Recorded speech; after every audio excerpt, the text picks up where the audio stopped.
Let's start. MTC. Q-Jump Chapter 7. Number point 1. All that night I held onto the broken mast, until I was so exhausted that I finally went to sleep. The next morning I sat on the mast and looked around. There was nothing around as far as the eye could see. It was calm and the sea was like glass. A single seagull which came out of nowhere landed on the mast, looked at me questioningly, and then flew off into the distance. I wished that I could fly like that. If I could, I would fly over the ocean and find our ship, and Grandpa, Grandma, and all the others would be happy to see me. But there was no use in dreaming about things that were impossible. I sat on the mast, dangling my feet in the water. I thought about my friends on the ship and how they must think that I drowned in that storm. I thought about our island, and wondered if I would ever see another island again. MTC. Good job. Let's start. MTC. Q-Jump Chapter 7. Number point 2. At times, coaches are so focused on helping athletes improve that they take good performance efforts for granted. Non-reinforcement means failing to acknowledge athletes' effort, skill execution, and performance improvements. Have you ever failed to point out the positives because you were so focused on identifying what athletes needed to do to improve? It's an easy trap to fall into. Coaches who fail to provide reinforcement when it is warranted assume that athletes know their work is noticed and appreciated. In reality, when you fail to acknowledge strong effort and performance, this communicates a negative message to athletes, leaving them to question whether their effort and improvement are recognized and valued. MTC. Good job. Let's start. MTC. Q-Jump Chapter 7. Number point 3. The two tables above show the country of origin composition of the U.S. international student population in the school year 1979 to 1980 and in the school year 2014 to 2015. 1979 to 1980, 2014 to 2015. Iran, which was the top country of origin in 1979 to 1980, wasn't among the top 10 countries of origin for international students in 2014 to 2015. Whereas the opposite was true for China. 1979 to 1980, 2014 to 2015 10. Taiwan, Canada, Japan, Saudi Arabia, and India were among the top 10 international student countries of origin both in 1979 to 1980 and in 2014 to 2015. 1979 to 1980, 2014 to 2015 10. Between the two school years, the number of students from India increased more than 13-fold. 13. In 1979 to 1980, the number of students from Nigeria was smaller than that of students from Hong Kong and Thailand combined. 1979 to 1980. In 2014 to 2015, the number of students from South Korea was more than 3 times larger than that of students from Vietnam. 2014 to 2015. MTC. Good job. Let's start. MTC. Q-Jump Chapter 7. Number point 4. Advertisers have hit on one particularly effective way of seeming to argue against their own interests.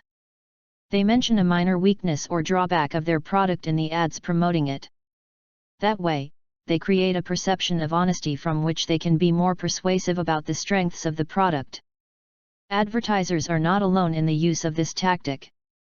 Attorneys are taught to steal the opponent's thunder by mentioning a weakness in their case before the opposing lawyer does, thereby establishing a perception of honesty in the eyes of jury members. Experiments have demonstrated that this tactic works. When jurors heard an attorney bring up a weakness in his own case first, jurors assigned him more honesty and were more favorable to his overall case in their final verdicts because of that perceived honesty. MTC. Good job. Let's start. MTC. Q-Jump Chapter 7. Number point 5. Arturo Toscanini had a phenomenal memory as well as a phenomenal ear. Arturo Toscanini. Once, he decided to conduct Ernest Schelling's impressions from an artist's life, and he invited Mr. Schelling himself to play solo piano. Earnest Schelling Impressions from an Artist's Life, Schelling.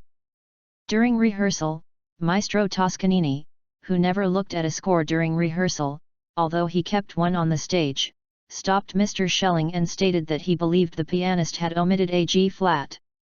Toscanini Schelling, G.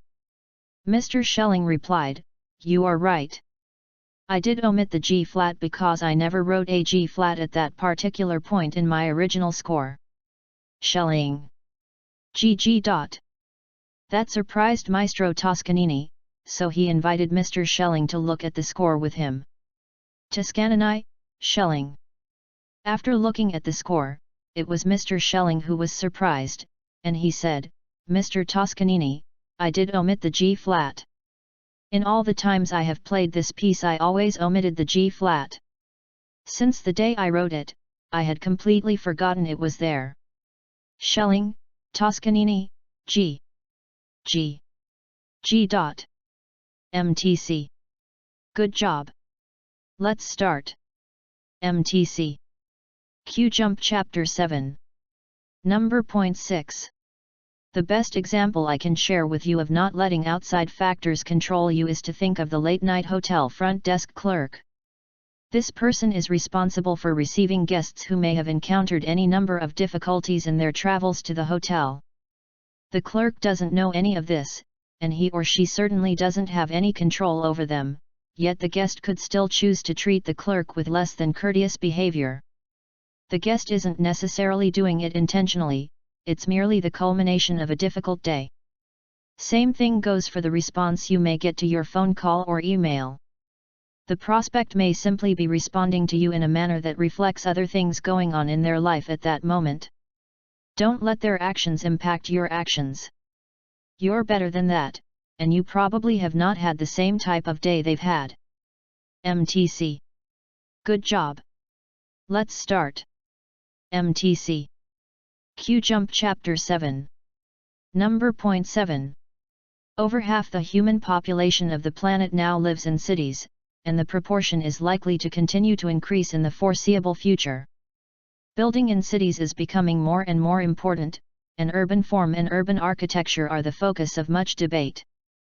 Some architects have decided to respond to what they perceive to be the potentially formless and anonymous nature of the city by creating buildings that are obviously strange and are intended to become urban landmarks.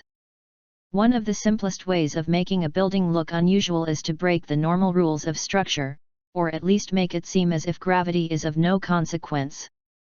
Such buildings make difficult demands on structural engineers, who have to make paradoxical forms work while concealing how the trick is pulled off. MTC. Good job.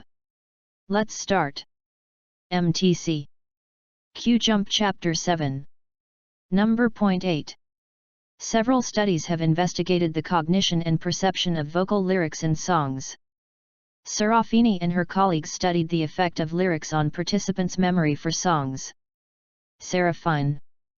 Results showed that melody recognition was near chance unless the melody's original words, i.e., words that were presented with the music during encoding, were present, suggesting that music and speech were combined into a single coherent object when encoded in the same stream. More recently, Weiss and his colleagues examined the effect of timbre, including voice, on memory and preference for music. Weiss. Results showed that melodies with the voice were better recognized than all other instrumental melodies.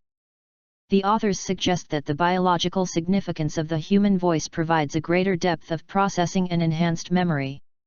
MTC. Good job.